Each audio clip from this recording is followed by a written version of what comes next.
watching Kashif Times. खबर face to face और हमारे साथ सहयोगी चैनल है काशिफ टाइम्स। आज इस वक्त हम मालवनी आसमी नगर ऑक्सफोर्ड इंग्लिश हाई स्कूल में मौजूद है, जहां पर एसएससी के बच्चों ने बहुत ही अच्छा परसेंटेज लेके आए, जिसमें शेख आयशा 82.41 और अंसारी जिक्रा 81.6, शेख आयत 80% लेके आए। यहाँ इस स्कूल में ज्यादातर लड़कियां ही है और लड़कियां ही फर्स्ट सेकंड थर्ड पर आई है। और लड़कियों का जो एवरेज है पूरे महाराष्ट्र में देखा जाए तो लड़कियां ही बाजी मार रही है। हमारे साथ इंडियन डेवलपमेंट फाउंडेशन की तरफ से सीईओ हमारे साथ है, हम उनसे बात करेंगे। मैडम, आपका नाम बताओ और ये जो बच्चे यहाँ पर जो अच्छे मार्क्स से पास हो उनको किस तरह से कॉन्ग्रेचुलेशन। मेरा नाम अरुणा नायक है एंड आज यहाँ पे बच्चों के साथ में बहुत अच्छा लग रहा है। दोनों को कॉन्ग्रेचुलेशन करने के लिए और फेलिसिटेट करने के लिए आई हूँ मैं। मैडम, जो बच्चे यहाँ पर कोई सीए बनना चाहता है, कोई इंजीनियर, कोई सॉफ्टवेयर इंजीनियर, अगर बीच में कोई बच्चे को कोई प्रॉब्लम आ जाता है इकोनॉमिकली, तो वो अगर पढ़ाई को छोड़ देते हैं तो उसको किस तरह से हैंडल किया जाएगा स्कूल की तरफ से? स्कूल की तरफ से किस तरफ से, जैसे उन्होंने बताया, जॉइंट एफर्ट है सबका। पेरेंट्स को घर में बच्चों को रखना नहीं चाहिए, घर से स्कूल धकेल देना चाहिए। और स्कूल तो वैसे ही अच्छा काम कर रहे हैं। आप देख रहे हैं इतनी सारी बच्चे हैं यहाँ पे। और तो जॉइंट एफर्ट हम चाहते हैं कि आप अपने फाउंडेशन के बारे में हमारे दर्शकों को बताइए। सो इंडियन डेवलपमेंट फाउंडेशन पिछले 40 साल से है और इनिशियली इंडियन लेप्रेसी फाउंडेशन था और अभी हम कंप्लीटली एजुकेशन के साथ अलाइंड है। हमारे सारे जो प्रोजेक्ट्स हैं वो एजुकेशन के साथ ही हम जुड़े हुए हैं। जो प्रोजेक्ट आशाएं हैं, हम स्टेशनरी देते हैं बच्चों को, under privilege children, plus dignity project है जो सैनिटरी पैड डिस्ट्रीब्यूशन है, और मेंस्ट्रुअल अवेयरनेस जो सेशन है हम वो भी देते हैं। इसके अलावा स्टेम के प्रोग्राम्स हैं, जो अभी किस किस को बनना था, engineer and doctor, technology, computer engineer, तो वो सब के लिए जो मोटिवेशन चाहिए और जो इंफॉर्मेशन चाहिए और साइंस को किस तरह से कम्युनिकेट करना चाहिए बच्चों को, ये हमारे स्टेम प्रोजेक्ट में हम वर्कशॉप में। जिस तरह से महाराष्ट्र में बड़ी बड़ी रेप्यूटेड स्कूल्स होते हैं, इंटरनेशनल स्कूल होते हैं, उनके बच्चे भी पास होते हैं, लेकिन एक स्लम एरिया में बच्चे इतने अच्छे अच्छे परसेंटेज लेके आते हैं, उनके लिए अब किस तरह से कंपेयर करेंगे? मैं ना कंपेयर नहीं करूंगी, लेकिन ऑफ कोर्स अगर स्लम एरिया में बच्चे इतना अच्छा कर रहे हैं तो डेफिनेटली जॉइंट एफर्ट है और बच्चा सेल्फ मोटिवेटेड है कि उसको करना है। इट डजंट मैटर कि वो कहाँ से आ रहा है या फिर बस कहाँ जाना है, डेस्टिनेशन शायद वो अगर बच्चे को क्लियरली दिखता है तो definitely they work hard. I think इन दोनों ने भी वही किया। फैसिलिटीज देते हैं as compare to other school, agree, और इकोनॉमिकली बैकवर्ड रहते हैं तो उनको ज्यादा मेहनत करना पड़ता है। मेहनत तो सर सबको एक जैसा ही करना पड़ता है, जिनके पास फैसिलिटी है, जिनके पास फैसिलिटी नहीं है, क्योंकि इन दी एंड एग्जाम में 3 घंटे आप जो लिख रहे हैं वही आपका जो डिटरमाइन करता है, फिर पीछे का जो भी बैकग्राउंड है वो डिटरमाइन नहीं करता है। तो बच्चा जिस तरह से सब्जेक्ट को समझ के और जिस तरह से वो खुद को प्रेजेंट करता है पेपर में, I think that's the most important, ultimately only that matters. Thank you madam. आपका नाम बताएं, आपको कितना परसेंटेज आया और क्या आप बच्चों लोगों को कहना चाहिए? So my name is Sheikh Ayat and I am very glad that I scored 80% in my SSC board exam, and I will tell you also that you have to score more than us, and this is because all this possible just because of our teachers, our family, our parents and our principal sir and madam. But if you have that dedication, that encouragement, so you can achieve anything easily. आपका नाम बताइए और आपको कितना percentage है? Good afternoon everyone, my name is Sheikh Aisha. I scored 82.40% in SSC. So I would like to tell you all that everything is possible. Everything is possible. आपको हम हमारे चैनल की तरफ से भी बहुत बहुत शुभकामनाएं, कॉन्ग्रेचुलेशन। सर क्या कहना चाहेंगे आप? ज्यादातर देखा जाता है लड़कियां ही फर्स्ट सेकंड थर्ड आती है, ज्यादातर स्कूलों में हम लोग गए लेकिन लड़कियां ही आगे आती है, क्या कहना चाहेंगे? जी हाँ, सही कहा आपने। और ओवरऑल इनफैक्ट जो एसएससी का रिजल्ट है और अदरवाइज भी हम देखते हैं कि काफ़ी सारे कॉम्पिटिटिव एग्जाम्स वगैरह में भी लड़कियों का स्कोर काफ़ी अच्छा होता है। तो मुझे लगता है कि कुदरती तौर पे उनको कंसंट्रेट करने के लिए और उनको डेडिकेशन के लिए इनबॉर्न स्किल उनके अंदर होता है एज कम्पेयर टू बॉयज़। वो अच्छे से फोकस कर पाती हैं और वो मल्टीटास्किंग होती है। तो ऐसे हमारी लड़कियां भी जो हैं वो सिर्फ पढ़ाई नहीं करती, इनको घर में काम भी करना है, छोटे भाई बहन को भी संभालना है, सब कुछ करना है, बट वो बहुत अच्छे से काम कर पाती है। तो मेरे ख्याल से ये उनके सक्सेस का एक राज हो सकता है। सर अभी जो 9th से अभी 10th में प्रवेश किए उन बच्चों को क्या टिप्स देना चाहेंगे, किस तरह से वो तैयारियां करें एसएससी की? या एक सिंपल एक मंत्र जो मैंने इनको शेयर किया था, आपको याद होगा कि क्या था मंत्र? यस। तो हमारा मंत्र ये है कि, हाँ मैं रिपीट कर देता हूँ। तो मंत्र ये है कि वो काम करो जो आपको अच्छा नहीं लगता ताकि तुमको वो मिले जो आपको चाहिए। मतलब इसका मीनिंग ये है कि ऐसे रोज स्कूल आना अच्छा नहीं लगता, हमको भी एज ए टीचर अच्छा नहीं लगता है, बच्चों को भी अच्छा नहीं लगता, लेकिन फिर भी हमको रोज आना चाहिए क्योंकि अगर हम रोज आएंगे तो हमको वो मिलेगा जो हमको चाहिए, है ना। तो ये मंत्र है, ये हम बच्चों को शेयर करते हैं। और आपने देखा कि इन बच्चों के सक्सेस के पीछे एक बहुत ही स्ट्रॉन्ग रीजन था कि इनका अटेंडेंस ऑलमोस्ट 100% है। 100% इनका अटेंडेंस है। तो साल भर में बारिश आई होगी जोरदार, घर में लाइट गई होगी, घर में फंक्शन होगा, इनको कोई मेडिकल इशू हुआ होगा, बहुत सारी चीजें हुई होंगी, कभी मूड नहीं होगा, बट उसके बावजूद ये लोग रोज स्कूल में आए, इसके लिए आज इनको सक्सेस मिला।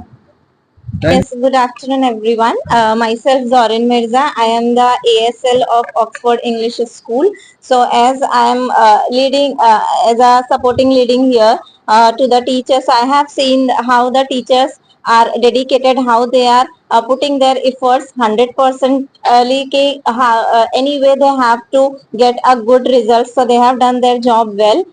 So I am very glad that these students are there with us and we are celebrating their success with all our students, teachers and our principal sir. So once again I would like to give them a very big congratulations that you have scored well and I am sure your parents are also proud on you.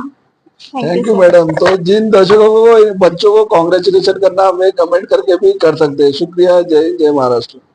Last year I checked, Zorin shared with me yesterday, okay, their attendance record is 99.5%, right?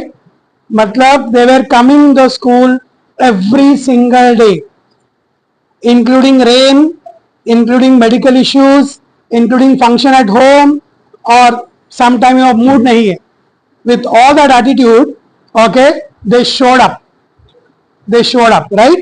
So कैसे किया आपने पूरा साल भर रोज school में आना, ये कैसे हुआ? तो हम लोग के मदर, हम लोग को भी पढ़ने की इच्छा थी, इसलिए हम लोग आते थे और मेडिकल इशू ज्यादा नहीं होते थे। अपने आप को हेल्दी रखेंगे तो होंगे ही नहीं, इसलिए हम लोग को मदर भी हम लोग की सपोर्ट करती थी और हम लोग को विश होती थी पढ़ने की। हम लोग को घर पे भी नहीं अच्छा लगता था, स्कूल में ही आने अच्छा लगता है, घर पे होते तो ज्यादा बोरिंग होता है।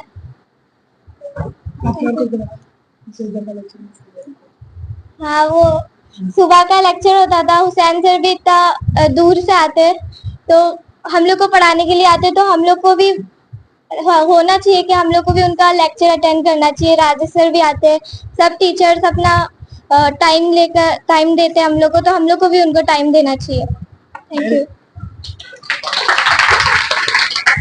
फर्स्टली मेरी मम्मी मेरी स्टडीज को लेके बहुत ही ज्यादा स्ट्रिक्ट थी, बट जब मेरे एग्जाम्स करीब आते थे तब वो मुझे मोबाइल भी देना बंद कर देती, बट फिर भी मैं उनसे सिर्फ पढ़ाई को लेके वो मुझे मोबाइल देते थे। मैं ऑनलाइन लेक्चर्स अटेंड करती थी JR ट्यूटोरियल से, और ज्यादा करके मतलब मैं साइंस के भी लेक्चर्स अटेंड करती थी और हुसैन सर भी काफी अच्छा एक्सप्लेन करते थे। मेरे मन में मतलब मेरे डेली स्कूल आने की पहली वजह तो ये थी कि सब टीचर्स अपना इतना एफर्ट डाल रहे हैं और मेरी मम्मी इतनी ज्यादा स्ट्रिक्ट है जिसकी वजह से मुझे वाकई में स्कूल आना पड़ता था।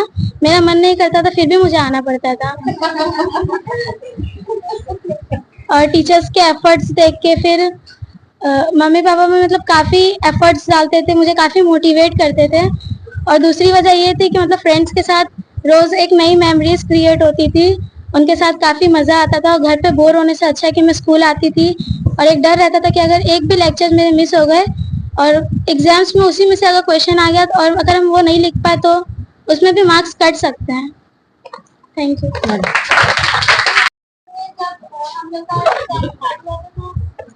तो ऐसे लग रहा था कि थोड़ा हार्ड होगा। तो फिर हम लोग ने दर्शनावेश से हम लोग का शेड्यूल बनाने बोले थे। तो फिर उसमें हम लोग का रोज का शेड्यूल होता था। दर्शनावेश से बोले थे कि जितना भी पढ़ना है पढ़ो, 2 घंटा 3 घंटा जितना पढ़ना है पढ़ो, लेकिन पढ़ो। ऐसा मत करो कि 10th को इजीली छोड़ दो। 10th तो इजी है, हर स्टैंडर्ड की तरह इजी है, पर वो हम लोग का फ्यूचर डिसाइड होता है उसके परसेंटेज से। तो फिर इसलिए तो okay, Good morning, everyone. Good afternoon, sorry. So, firstly, I am very glad that I am here to inspire you all. So, आपका शेड्यूल कैसा है? How was the schedule? पूरा 24 घंटे के हार्स में से मतलब 6 घंटा हमारा स्कूल में जाता था और 6 घंटा जो था वो हम लोग घर पे पढ़ाई करते थे। और मतलब सुबह का पढ़ाया हुआ जैसे जल्दी याद होता है, और ये सभी टीचर्स ने हमें कहा है। तो सुबह हम 5 बजे पहले उठते थे और 5 बजे कुछ नया नहीं पढ़ते थे, बट जो मिस ने पढ़ाया उसे ही पढ़ा हुआ हम रिवाइज करते थे सुबह 5 बजे। उस 5 से 6 बजे तक मैं वो पढ़ती थी, मतलब रिवाइज करती थी। और फिर आफ्टर स्कूल घर जाने के बाद 6 घंटा मतलब हर एक हावर्स के बाद 1-1 घंटे का ब्रेक्स लेके मैंने पढ़ाई किया।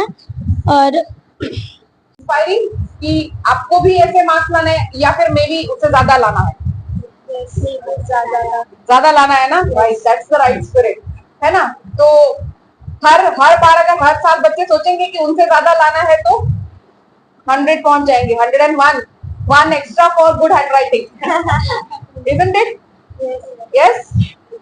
So you need to follow them, you need to ask them कि उन्होंने कैसे पढ़ाई की, उन्होंने क्या किया, कैसे उनका फेवरेट सब्जेक्ट क्या है, या फिर उन्होंने क्या सोचकर इतने मार्क्स लाए हैं कि चलो कुछ करना है, उनका क्या गोल है। या फिर अपने लिए कोई गोल सेट कर लो कि मुझे क्या बनना है। किसी ने सोचा है क्या बनना है? Yes, बताओ। I want to become a teacher. You want to become a teacher? Wow, so beautiful. You want to become a doctor? Yes. I want to become a engineer. So nice. I want to become an engineer. Wow. हाँ, ये मैं जानती हूँ आपको। आपने पहले भी यही कहा था। Yes. Anybody else? Boys? हाँ, आप बताइए। I want to be a doctor. Doctor. Very nice. Boys? No goals? Yes. Software engineer, very nice. अभी हर बॉय को पकड़ना पड़ेगा बिकॉज गर्ल्स को तो क्लियरिटी है, बॉयज के लिए नहीं है। बताइए जो दिमाग में आता है। सॉफ्टवेयर इंजीनियर, अभी ये कॉपी नहीं करेंगे आप। Next, wow, you want to be a bank manager, that is nice. Interior designer, very nice. You want to become a businessman? That's also nice. Yes. I want to become a businessman. Businessman, ठीक है. Doctor, very nice. Businessman. Pilot. Oh, that's really nice. So everybody wants to become something or the other, right? लेकिन वो something बनने के लिए उसके लिए एक रास्ता होता है, वो रास्ता पहले खोजना है, राइट। अगर डॉक्टर बनना है, इंटीरियर डिजाइनर बनना है, बैंक मैनेजर बनना है, ठीक है, बिजनेस करना है, तो किसमें बिजनेस करना है, राइट। गोल सेट करने के बाद में उसका जो रास्ता होता है उस रास्ते को भी नापना पड़ता है, इजंट इट और नो? Yes. अगर डॉक्टर बनना है तो आपको कैसे डॉक्टर बनना है, क्या एग्जाम देना है, कौन से सब्जेक्ट पढ़ने हैं, कौन से सब्जेक्ट पे फोकस करना है, ये सब ध्यान में रखना है, right. Isn't it or no? Yes. और आपकी स्कूल इतनी अच्छी है, आपको इतना अच्छा इंफ्रास्ट्रक्चर, अभी आपके पास कंप्यूटर क्लास भी है, isn't it or no? आप रिसर्च कर सकते हैं, अच्छी तरह से सर्च कर सकते हैं कि एक अगर कहीं पे पहुंचना है तो कैसे पहुंचेंगे, है ना। हम कैसे करते हैं, गूगल मैप से डालते हैं Oxford English school, Google map लेके आता है हमको यहाँ तक, isn't it? तो वैसे ही अगर डॉक्टर बनना है, इंजीनियर बनना है, इंटीरियर डेकोरेटर बनना है, तो उसके लिए जो है डेस्टिनेशन डालेंगे तो उसका रास्ता आपको मिल जाएगा, और फिर उस रास्ते के लिए आपको काम करना है. You have to work hard for that, right? There is no substitute for hard work. Is there a substitute for hard work? No, there is no substitute for hard work. Only hard work can take you to places. ठीक है ना. अगर next year यहाँ पे 2 नहीं may be 4 जन को felicitate करना है तो you have to really work hard towards it, right? Yes. तो आपका नेक्स्ट ईयर का टारगेट क्या होना चाहिए? आपका अभी हाईएस्ट क्या है? 82.14. तो नेक्स्ट ईयर के लिए आप एटलीस्ट 90% टारगेट होना चाहिए. Yes. And everybody should work hard towards it. ऐसे नहीं कि हाँ ये जो दो जिनको अच्छे मार्क्स आ रहे हैं लेट देम वर्क हार्ड, हम उतना ही करेंगे जितना करना है ना. No, everybody has to work hard.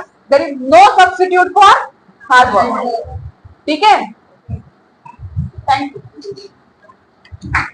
It's a collective efforts, I would say, of all the teachers, student, और इन्होंने बार-बार पेरेंट्स का भी नाम लिया, right? कि पेरेंट भी बहुत स्ट्रिक्ट थे कि नहीं तुमको पढ़ाई करना है और कुछ नहीं करना है, right? So I think it's a collective efforts of everyone.